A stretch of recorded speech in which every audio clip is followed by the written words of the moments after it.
all those watching online from Zambia, Zimbabwe, Nigeria, across Africa, across Europe. We want to welcome you. It's an evening here. If it's morning or afternoon or where you are, on behalf of the team of CAM, we want to say you are warmly welcome to UPLIFT 2023. And as he said, I work at the Office of the President, but my task is to help with entrepreneurship development for young people. And I work closely with a number of development partners and a number of young people. I do a lot also in a private space. But at the right time, I'm sure you get to know some of the things that I'm passionate about and want to share. This evening, I don't know how many minutes I have, but in the next 30 minutes, indulge me to stimulate our thinking. I came to talk to some people who really want to begin a change from their community, from their area, from Africa where they are. Because over the years we've talked too much. And one of the things I believe in, you talk less and you do more. And that is the kind of thing I want us to take away from this conference.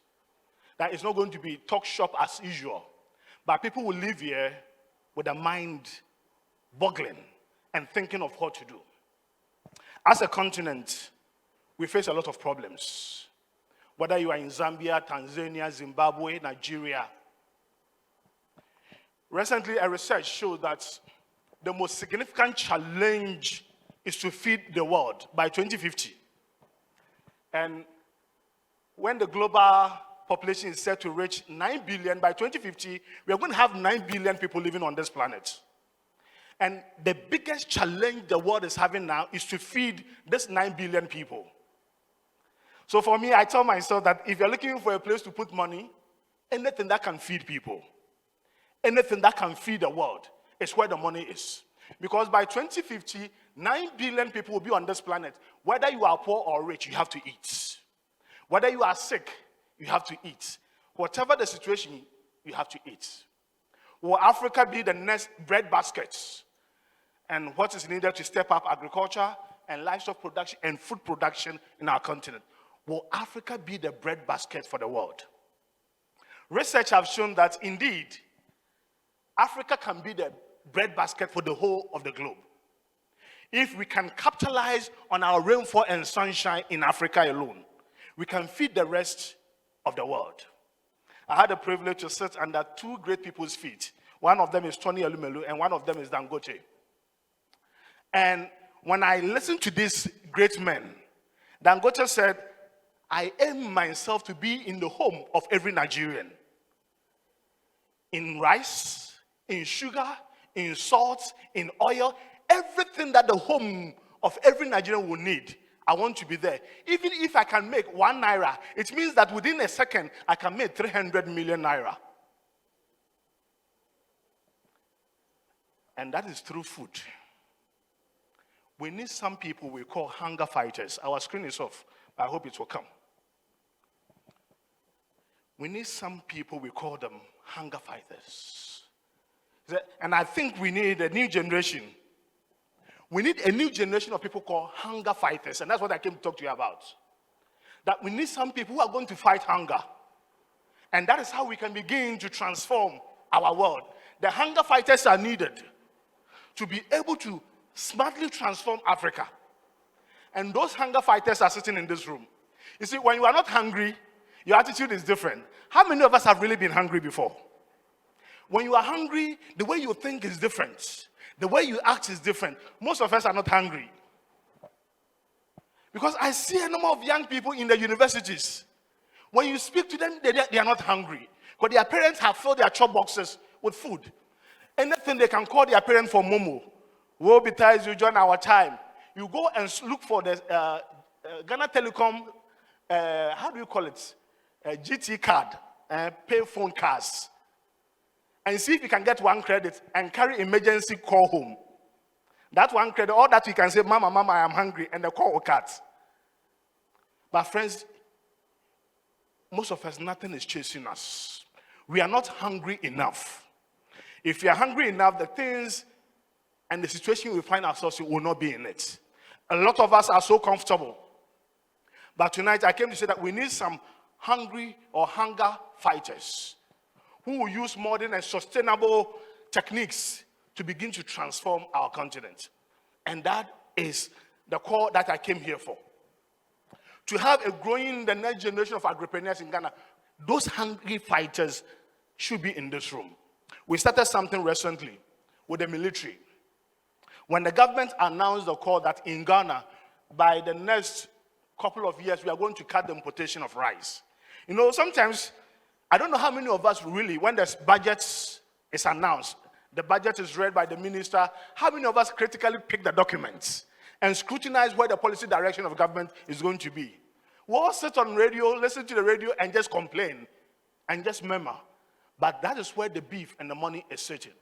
So we looked at it, and we decided that we will start a rice enclave project at Esuchare.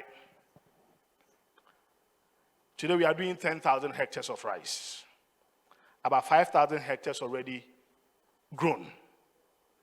And by during the National Farmers Day this year, the first product of rice will be showcased to Ghanaians. And we believe that using the military and some young people who are hunger fighters, who are determined that they can fight hunger in our country, we can change the dynamics of the story. Are we going to have that kind of young people here who are ready to fight, who are really hungry enough that they want to change their story? It is time, friends, for us to begin to do that. Let's look at the Ghanaian landscape. You see, if you look at the Ghanaian agricultural landscape, we said Ghana is an agrarian economy.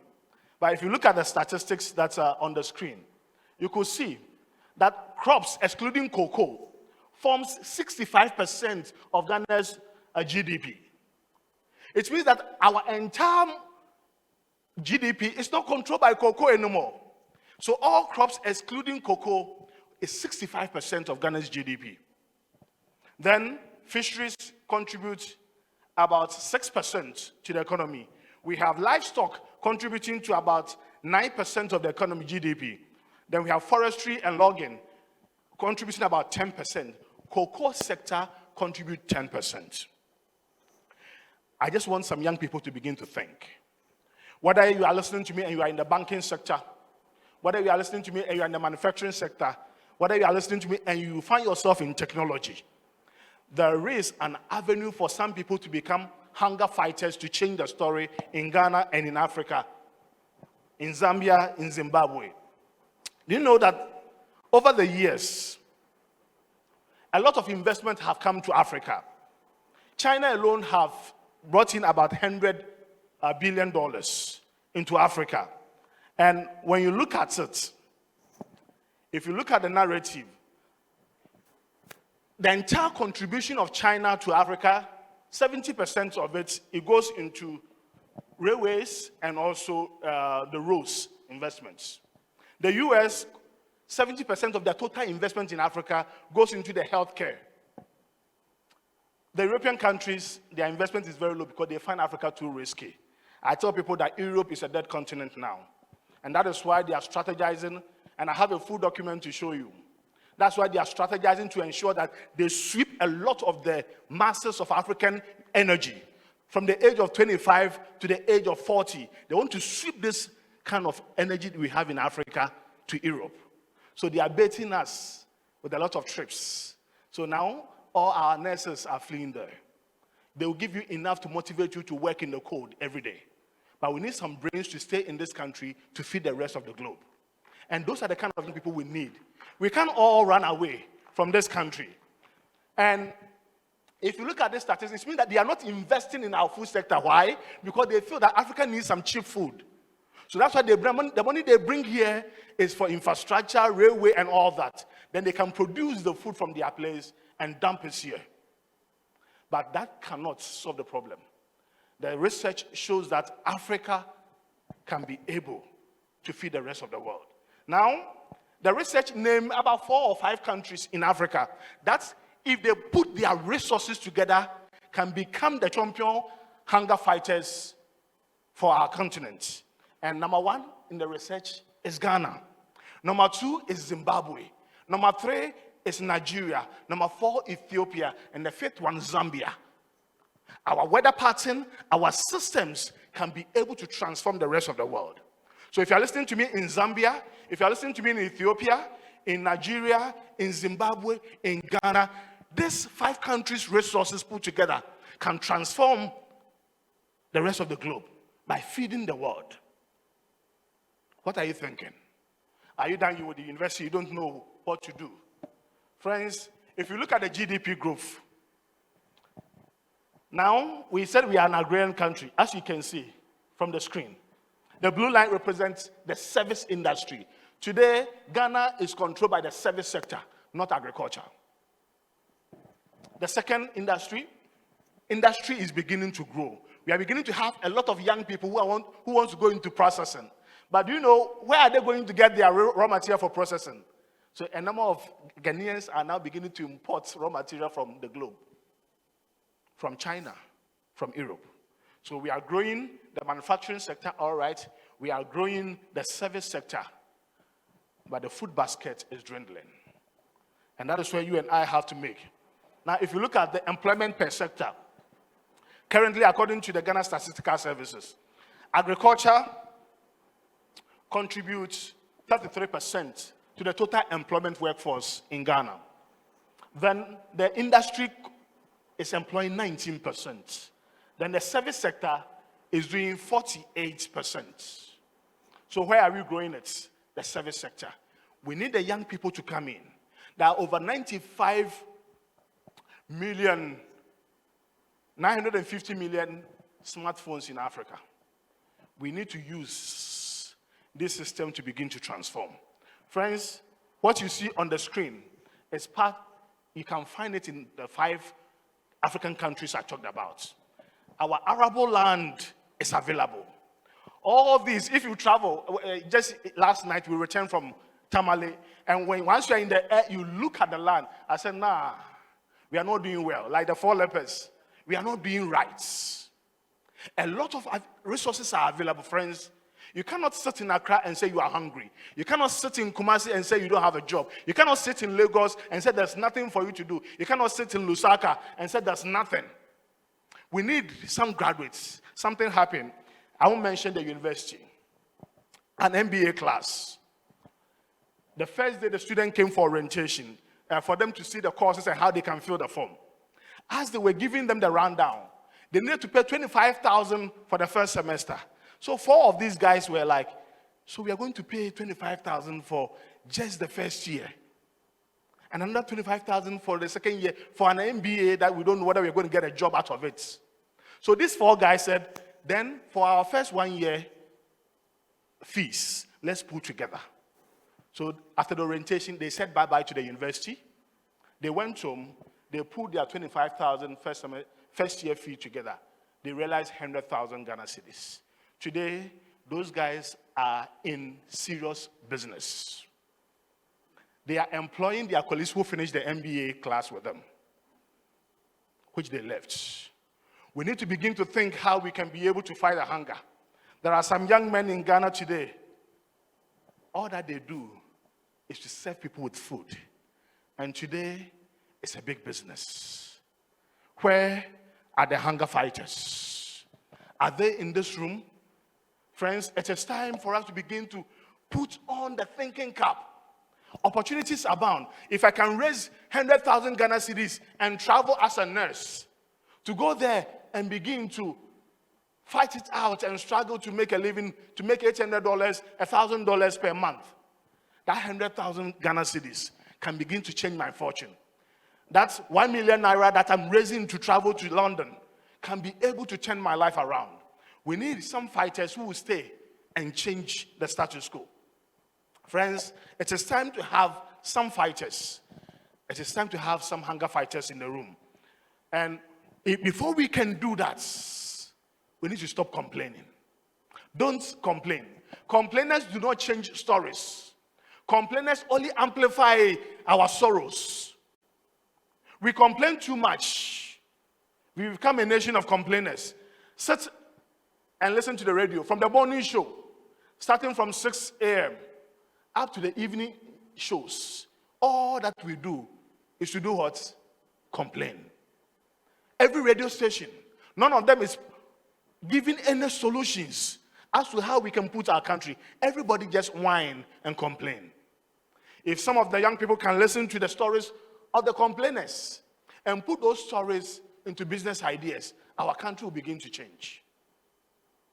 We've seen it. And yesterday we met a young man at the airport in Tamale. He said, my brother, I'm a Kwewu guy. Today I live in Tamale. And he's making a fortune in Tamale. He owns one of the biggest guinea fowl processing company in Tamale. They've set their machines up. And he said, as I'm talking to you, I have an order of 25,000 guinea fowls I need to supply. 25,000 guinea fowls. We can sit and complain all this while until we begin to have people who are hungry enough to change the status quo. I don't know how hungry you are, but my friend, I think it's time. People who are hungry begin to think differently. They don't sit down and just be satisfied with the degree they have. Just be satisfied with the 2,500 Ghana cedis a month salary. You need to begin to change that. And I tell you the truth, until you take the step, you will never know that when you change the mindset and the way you think, a lot of things change. Begin. With the little salary you have, I tell people that now if you want to become an entrepreneur, the best time to be an entrepreneur is when you are fully employed and you are working. You can't become an entrepreneur on an empty stomach. You'll quit. So find yourself something that can feed you, a place to lay your head, and you are ready to carry on your entrepreneurship journey. When you don't have what feeds you, and you don't have a place to lay your head, you will not have the brain to work. So if there are people who want to become entrepreneurs, it is those of us who are fully employed. It's those of us whose parents are taking care of us. Your parents have given you accommodation, and they give you some stipend. It's a good time to be an entrepreneur. We need to begin to change the narrative. We need to begin to think differently. Sometimes it overwhelms us. Myself and my wife, when we traveled to Tamale, we saw the opportunities. We were like, are you going back? It's so enormous. Money is seated there, and money is in the bush. We need people who are hungry enough to fetch them. Money is not made. You attract money by the skill set that you have. Your parents will tell you, go finish your school and go and make money. Money is not made. You attract it by your skill sets. And we need people who are hungry enough to do that. A lot of us are too much comfortable.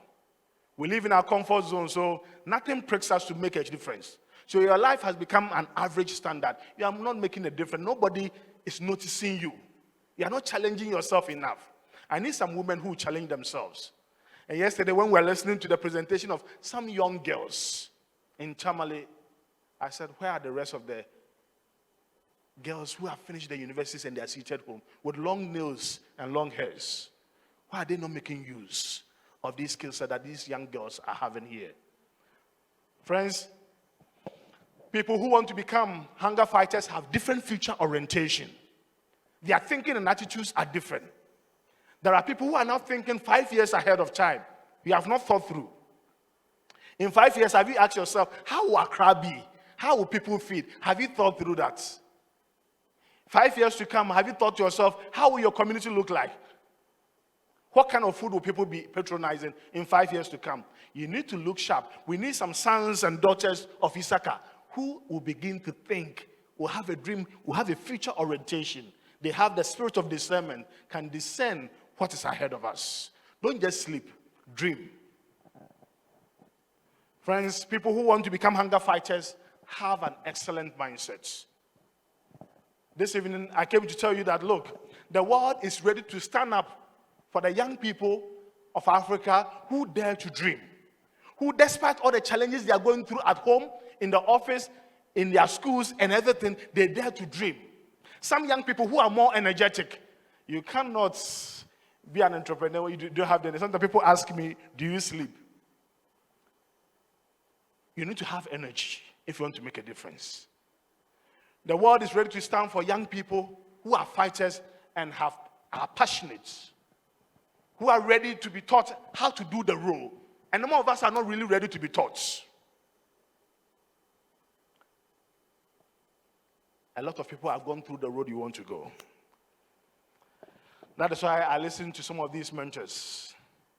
And Tony Elumelu, when he was dreaming to put $10,000 into 1,000 Africans every year for the next 10 years, people said, you cannot do this. How can you give 1,000 Africans $10,000 every year for the next 10 years? He said, I'll do it. So 2015, he wanted to go on scouting. He said, I'm looking for the brightest minds in Africa. I want to give each of them $10,000. I happened to be one of those he selected in 2015. And when I got my money, I said, Tony Elumelu, this will be a seed for me to become like you. And 2015, when myself and my wife were struggling to be able to, we decided to use that money as the seed for our life. Today, we are also pushing money into the hands of other young people, that they can also become like that. And you know, Tony Elumelu has done it from 2015, today we are in 2023. How many years now?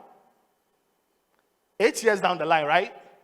In 2 years. Now, because of what he did, there's something we call multiplying effects. When you dare to dream, when you have a passion. Because of that now, MasterCard is pushing money there, UNDP is pushing money to Tony Elumelu, and now he said, no, I quit to be a board chairman of UBA Bank. So I am out to focus on imparting the lives of the young people.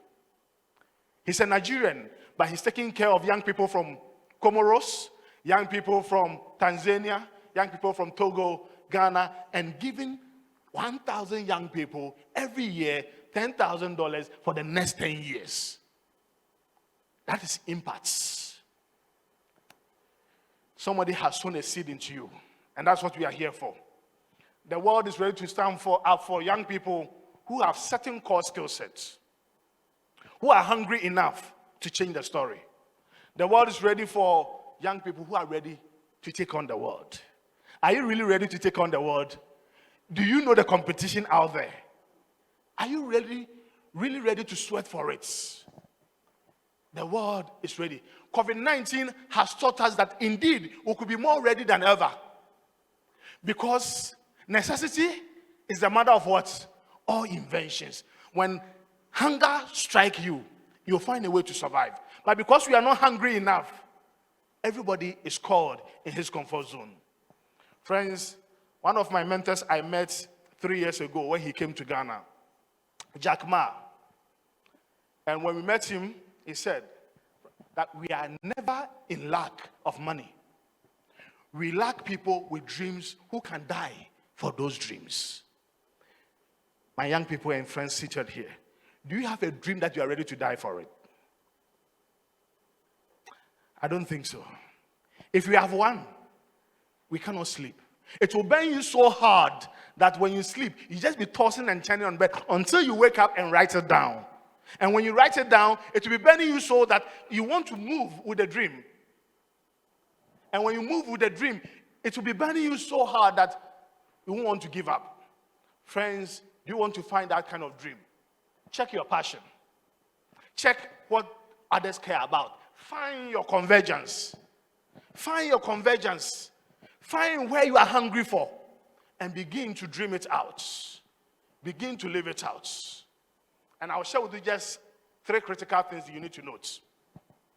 You see, when we talk of convergence, convergence represents the intersection between something you especially like to do or are good at doing and what other people are also interested in. Africa, people are interested in food. What is your passion? Where is your convergence? The two of us, we've decided that now every investment we are putting ourselves into the food sector to build that value chain. And a time will come, we should find ourselves in the home of most Ghanaians. And let me share with you 3 critical things as you begin to become a fighter for hunger. Number 1, transformation. If people who are hungry enough, those who are hungry enough, one of the areas to begin to do or to enter is in the area of transformation. And I'm not talking about character transformation, but transformative businesses. This drives the world. And we find ourselves there, where you have to move from primary things and turn them into the secondary products. These are in the area of agro-processing. These are in the area of turning things around. Yesterday we met one professor. He said that we have researched and developed feed that when we see this chicken, we know the kind of feed to give to this chicken that in the next 3 months, we know the level of this chicken fatness and everything. People are not sleeping. When you eat rice and chicken and you fall asleep, don't think that everybody is snoring like you. Some people do not sleep. People are beginning to enter into the transformative area. Number 2, transaction. Transaction. The area of the transacts businesses. You see, the transactional businesses check with the services. Service transformation. Then the last one, transcending. These 3 T's are critical for people who are hungry fighters. You can be in the transformative businesses, the transaction businesses, or the transcending business. The transcending businesses look at technology, digital transformation, and IT related. And these are the areas. So how do you begin to position yourself? Number 1, people who are working here, begin to do something. If you're working for Fortune 500 companies, in Ghana we don't have Fortune 500 companies here, but high-profile company, you're a student, begin to look at this one. Number 1, begin to differentiate your business from your profession. If you're an accountant, that is your profession. What is your business? Begin to look to be part of those who are going to fight hunger.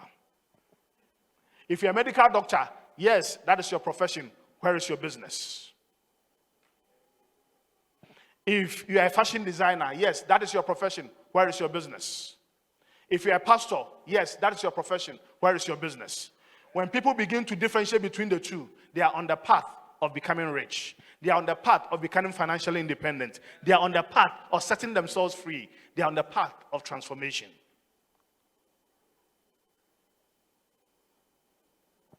What is your business? If you're a student right now, that is your profession. Because when you are filling any application, they ask you, profession, what do you write? Students. So that's your profession for now. Identify your business. Until you begin to differentiate between the two, you continue to remain highly dependent. That is key. The third one, within your career, leave time for entrepreneurial pursuits. If you are working full-time, make time for entrepreneurial pursuits. Make time to invest in something else. Make time to invest in somebody's business. Pursue new opportunities or areas that are outside your mainstream. And you can begin to be on your way. Let me share some few areas quickly. Number 1, that you need to be able to see if you want to invest. Opportunities in the agriculture sector in Ghana. We need young people who are going to use technology to leverage climate resilience stuff. Young people who are now using smartphones to be able to determine soil content. You know, there are some young people now who have developed a system. When you go to the land, you just insert the system in the land. And when you pick it up, it tells you that when you grow pineapple here, whether it will be sweet or sour, it tells you. These are some of the things that other young people who are in the areas are doing to support agriculture. And that is why we need some of these young people to help to be able to transform the agriculture sector in Ghana. Now, we don't need the bigger companies to produce chocolate for us. Do you know that people are now doing confectionery chocolate in their kitchens? Learn how to do it. It can begin your avenue for catalyzing the cocoa sector. A number of things that I will not have the time to talk about. We are having young people who are beginning to do what we call smart seedlings growth. They sit in their backyard, in their kitchens, and they are doing smart seedlings. You sit in Ghana, you said there's no job. You know vermiculture. Vermiculture is the growing of worms. We have professionals, all that they do now is to grow worms. And that is their full-time business.